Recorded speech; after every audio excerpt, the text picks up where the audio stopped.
வெற்றிவேல் முருகனுக்கு அரோகரா. பழனி ஸ்ரீ ஞான தண்டாயுதபாணி சுவாமிக்கே அரோகரா. ஃப்ரெண்ட்ஸ், இன்னைக்கு மார்ச் 23 திங்கட்கிழமை, கார்த்திகை. இன்னைக்கு திருக்கார்த்திகையா இருந்தாலும் அதிக அளவு கூட்டம் இல்லை. பக்தர்கள் வரவும் போகவுமா தான் இருந்தாங்க. கூட்டம் அளவாகத்தான் இருந்தது. இன்னைக்கு சாயங்காலம் கிருவீதியில நடக்கிறதுக்கே ரொம்ப இதமா இருந்தது. லேசான மண் வாசனை, இதமான காற்று, அழகா இருந்துச்சு இந்த சூழ்நிலை இன்னைக்கு நடக்கிறதுக்கு. பங்குனி, சித்திரை, வைகாசி வரைக்குமே இப்படிதான் இருக்கும். கிருவீதியில நடக்கிறதுக்கு ரொம்ப இதமா இருக்கும்.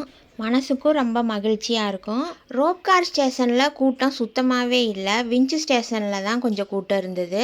இப்போ சாயங்காலம் 6 மணிக்கு மேலே கேரளா ரிஜிஸ்ட்ரேஷன் கார்கள் அதிகமாக வந்தது. அதன்படி பார்த்தோம்னா நாளைக்கு காலையில் ஃபுல்லாக அவங்க விஸ்வரூப தரிசனம் தான் அவங்க பார்ப்பாங்க. மதியம் கொஞ்சம் குறைய வாய்ப்பு இருக்குது. திருப்பியும் ஈவினிங் கூட்டமாக தான் இருக்கும். திருஆவினங்குடியிலையும் மதியானம் 2 மணி வரைக்கும் கூட்டமாக தான் இருக்கும். மதியான வேலையில் கொஞ்சம் குறையும். நாளைக்கு செவ்வாய்க்கிழமைங்கிறதுனால திருஆவினன்குடி கொஞ்சம் கூட்டமாக தான் இருக்கும். இப்போ நம்ம பார்த்துக்கிட்டு இருக்கிறது மலையிலேருந்து கீழே இறங்கி வரும் இடம். யாருமே இறங்கி வரல. மலை மேலே போகிற பக்தர்கள் கூட்டம் இப்போ ரொம்ப அதிகமாக இருக்குது. சாயந்தர வேலைகளில் கூட்டம் அதிகமாக இருந்தாலும் 1 மணி நேரத்துக்குள்ளே நம்ம பழனி முருகன் கோவிலில் தரிசனம் பண்ணிடலாம்.